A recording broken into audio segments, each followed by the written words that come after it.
tulea alitufungulia mkutano jana. And she encouraged all of us Na alitutia moyo sisi sote not to miss out on what God has for us here. kwamba tusikikose kile ambacho Mungu ametuandalia hapa.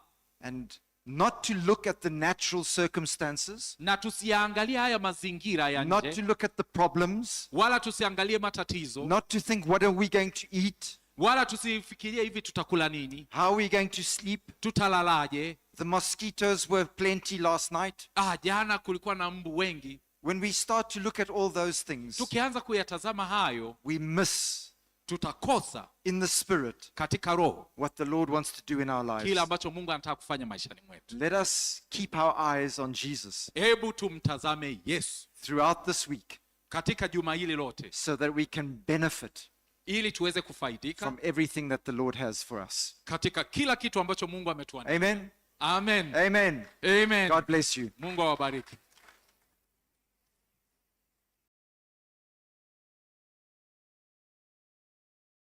Wapendwa, si ni Bwana ni mwema. God is good, beloved. Amen. Amen. You know, sometimes we are used by 15, 20 verses of scripture. Sorry. Sometimes we are used Naam, wakati mwingine tunazoelea a maandiko, lot of verses of scriptures. maandiko mengi kama 15, 16. And some says, what she say? She didn't preach. Na wengine wanauliza, hivi amesema nini? Mbona hakuhubiri? But when somebody gives a testimony of his life, Lakini mtu akitoa ushuhuda wa maisha yake, your testimony is powerful ushuhuda wako una nguvu, because you are speaking your life. maana unanena maisha yako. If you read all the epistles of Paul, Ukisoma nyaraka zote za Paulo, it is his life. Ni maisha yake. I went to Ephesus. Nimeenda kwa Waefeso, I went to Corinth, nilienda kwa Wakorinto, to the Philippians. kwa Wafilipi. He wrote his life. Haya maandishi yote aliandika maisha yake. I was rejected there. Niliteswa huko, I was put in prison. niliwekwa gerezani, I was saved by a woman on a basket. nilirushwa kwenye kikapu, kwenye nyumba hiyo ya mwanamke kwenye That's kikapu. what we read in the Bible. Hayo ndio tunayoyasoma kwenye The Biblia. Bible is full of people's lives. Yaani Biblia yote ni shuhuda za maisha ya watu. And I believe a testimony of somebody is very powerful. Na mimi ninaamini ushuhuda wa mtu una nguvu sana. Every time you preach the gospel with your life, Kila wakati ukihubiri injili kupitia maisha yako, what you have gone through yale uliyoyapitia mwenyewe, is powerful. ina nguvu. And we are happy to hear the life of Chloe. Na tuna furaha sana kusikiliza au kusikia maisha ya dada Claude. She told me my first session will be my life.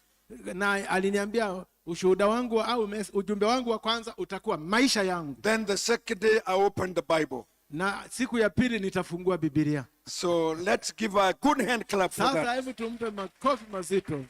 Amen. Amen.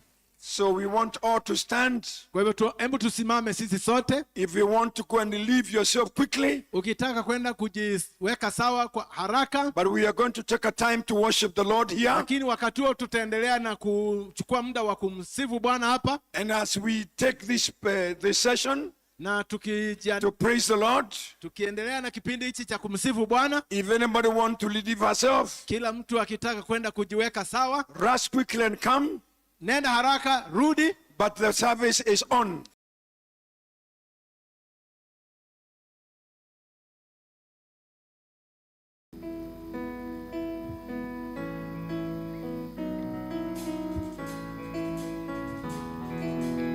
Tunaimba kuimba sote. Bwana ninakuinua juu, Bwana naimba sifa zako. Nina furaha ndani yangu, nina furaha umeniokoa. Haleluya. Tuimbe sote kwa sauti ya kwanza. Bwana ninakuinua juu, Bwana ninakuinua juu. Bwana naimba sifa zako, Bwana naimba sifa zako. Nina furaha ndani yangu, nina furaha umeniokoa.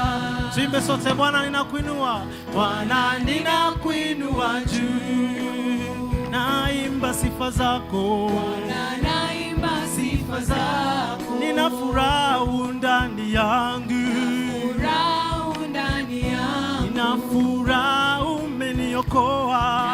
Furaha umeniokoa. Tuimbe tena. Bwana ninakuinua juu, Bwana ninakuinua juu, Bwana naimba sifa